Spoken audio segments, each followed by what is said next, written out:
Ya. Tapi kalau kita sudah membangun satu kesimpulan sendiri berdasarkan rekayasa, dugaan dan macam-macam, itu tidak menyelesaikan problem kita. Problem kita serius dalam soal ini.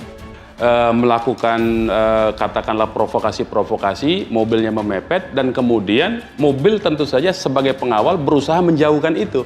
Nah, percakapan itu dalam rangka menjauhkan mobil itu sebetulnya. Jadi jangan dikira itu serta-merta dia sudah tahu, tidak. Kalau memang itu katakanlah ya, kita ambil logikanya tadi polisi. Oleh pihak mereka. Itu nyata dan itu tidak dikarang-karang dan itu terlihat, terdengar di dalam voice note tersebut. Pengakuan Laskar FPI yang selamat dari polisi saat kawal HRS kini jadi saksi kunci. Begini faktanya. Tapi sebelumnya ada info dari temen yang sudah stay selama beberapa hari di situ, ada yang dicurigain tuh. Ada 3 mobil dicurigain yang standby di situ. 6 anggota FPI yang tewas ditembak mati polisi istimewa. Pengakuan Laskar FPI yang selamat dari polisi saat kawal HRS kini jadi saksi kunci. Begini faktanya. 3 mobil itu menutup saya dan mau mepet ke pinggir trotoar. Di depan ada mobil korban Chevrolet, mobil almarhum, tim kiper juga, yang 2 mobil itu. Lalu saya lewatin mobil korban, saya ambil zigzag ke kiri. Di depan mobil korban ini ada truk mobil tingkat 3, mobil truk pengangkut mobil baru. Kita masuk ke tol. Dari tol kita sempat nanya keadaan almarhum nih, tim Chevrolet itu korban. Dan ternyata ada suara kegaduhan di situ. Kita curiga. Sempat kita berhenti pelan, karena semakin gak jelas nih. Kita panggil, kita ada di tol itu, kita nggak bisa muter balik, jujur nggak bisa muter balik. Karena semakin gak jelas, semakin jelas. Terus ini teleponnya, ditelepon kembali nggak bisa. Semua yang ada itu kita coba teleponin, tetap nggak bisa. Sambil berjalan kita menuju ke kilometer rest area.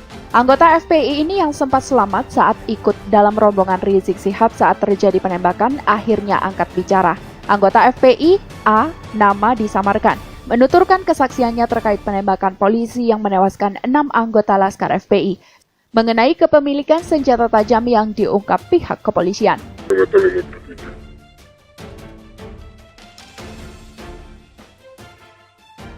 Dan untuk soal tuduhan itu kepemilikan untuk senjata tajam dan senjata api itu tidak ada di kita. Untuk baku tembak di pesawat itu dan tidak ada di Laskar itu, di FPI itu nggak ada kita. Itu fitnah. Dan kita nggak pernah punya seperti itu. Dan provokasi itu bukan dari kami.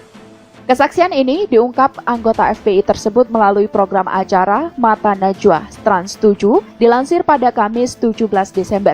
Menurut A, ketika itu Laskar FPI mendapatkan tugas untuk mengawal Habibana dari jalan sampai ke lokasi.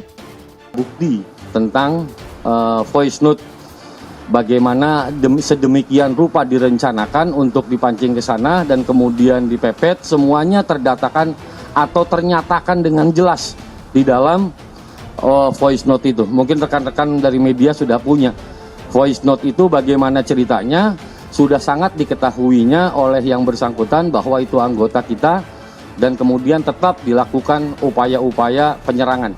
Itu yang menurut saya nuansa politik ini harus kita betul-betul hati-hati supaya nanti kalau ada kesimpulan yang benar-benar bisa menyelesaikan masalah, bukan menambah keriuhan politik di tingkat nasional dan yang kemudian menimbulkan semakin banyak problem lagi itu. Logika begini, kalau kita duga dia polisi, kita berhenti, tahu-tahu dia rampok, siapa yang tanggung jawab? Karena ada anak kecil, ada perempuan di situ. Kalau kita duga dia rampok, kita lakukan perlawanan, terbukti seperti sekarang, kita berusaha lari dari rampok, dari orang yang tidak jelas, ternyata dituduh, kita tahu. Nah ini persoalan ini kan tidak dihitung, seolah-olah sudah disiapkan, tidak ada. Jadi semuanya itu Laskar hanya bertugas menjaga. Orientasi dan prioritas utama dari Laskar FPI itu adalah menyelamatkan Ustadz, menyelamatkan pimpinan FPI, menyelamatkan guru-guru yang ada di FPI. Itu standar kerjanya. Jadi kalau kita sudah membangun satu kesimpulan sendiri berdasarkan rekayasa, dugaan dan macam-macam, itu tidak menyelesaikan problem kita. Problem kita serius dalam soal ini. Habibana dari jalan sampai ke lokasi.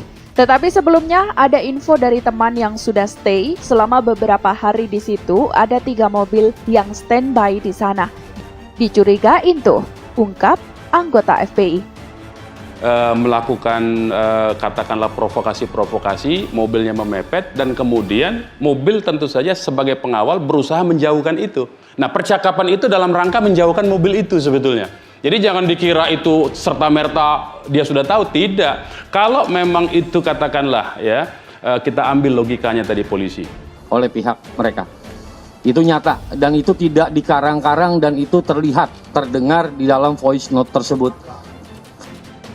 Ya, kami tentu saja mengumpulkan informasi, kemudian bukti-bukti dari kedua belah pihak ya. EPI pada kesempatan pertama, malam harinya kami sudah kirim tim bertemu dengan Ustadz Sobri Lubis, dengan Bung Munarman, dan juga ada beberapa keluarga di situ ya. Lebih lanjut, anggota FPI ini menceritakan ketika mereka keluar dari kompleks Sentul menuju tempat pengajian, di situ terdapat mobil yang dicurigai kemudian menyala mesinnya. Ada satu mobil pertama jalan, kita curiga. Nggak lama satu mobil lagi langsung respon, nyalakan lagi, langsung mau masuk ke barisan imam besar mendekat ke Habibana, ujar anggota FPI. Melihat hal tersebut, A merasa khawatir dan mengambil langkah untuk menghampiri mobil yang dicurigakan untuk menjauhi dari mobil Habibana. Pas keluar tol Karawang Timur bermunculan kembali mobil yang kita curigai dan kita usir, jelas anggota FPI. A mengaku kelompoknya sengaja memberikan akses pengintai untuk perlahan masuk ke barisan. Kita alihkan sehingga mereka nggak bisa ikuti rute yang Habibana tuju, imbunya. Dari situ lanjut A, rombongan FPI berputar-putar sehingga kelompok mobil yang dicurigai itu terpancing mengikutinya. Kita putar-putar, daerah Karawang menuju pintu tol Karawang Barat. Dari situ sempat gontok-gontokan juga. Pada akhirnya ketemu di suatu tempat yang gelap. 3 mobil itu menutup saya dan mau mepet ke pinggir trotoar. Di depan ada mobil korban Chevrolet, mobil almarhum, tim sweeper juga yang 2 mobil itu. Saya lewati mobil korban, ambil zigzag ke kiri, jelasnya. Meski demikian, anggota FPI ini menyatakan terdapat truk tingkat 3 pengangkut mobil baru di depan mobil korban. Kita masuk tol, dari tol kita sempat menanyakan keadaan almarhum. Nih, tim yang Chevrolet itu korban. Ternyata ada suara kegaduhan di situ sehingga kita berhenti pelan, akunya. Namun merasa curiga dan tak bisa memutar balik di tol, lanjut A, ketika itu suasana menjadi hening dan telepon tak ada yang mengangkat. Semua yang ada di situ kita coba telepon, tetap nggak bisa sambil kita berjalan menuju rest area kilometer 57, paparnya. Soal tuduhan kepemilikan senjata tajam dan senjata api, anggota FPI itu menyatakan tegas, tak ada di pihaknya. Faktanya kita diserang dan faktanya voice note-nya seperti itu. Sudah tahu itu adalah mobil Polri dan juga tidak melakukan apapun, tetapi dilakukan proses penyerangan. Itu faktanya dan didapatkan senjata tajam dan senjata api yang tadi sudah dirilis oleh Pak Kapolda bersama Pangdam. Apalagi ada keterangan-keterangan dari saksi-saksi di lapangan, memang yang satu dengan lainnya kadang-kadang tidak berkesesuaian juga ada. Misalnya satu saksi kami tanya, kamu dengar berapa kali tembakan? Dia bilang hanya 1 kali, tapi yang saksi lain mengatakan 2 kali, kan harus ada cross check ya. Apakah kesaksian mana yang benar misalnya? Nah, dari mana dia mendengar suara tembakan itu? Apakah dari satu arah yang sama atau dari 2 arah? Karena mereka melihat memang ada kendaraan yang saling berhadapan di situ. Kemudian setelah itu tim kami turun ke lapangan, ada 3 hari lebih ya di lapangan untuk mencari bukti-bukti yang lain ya.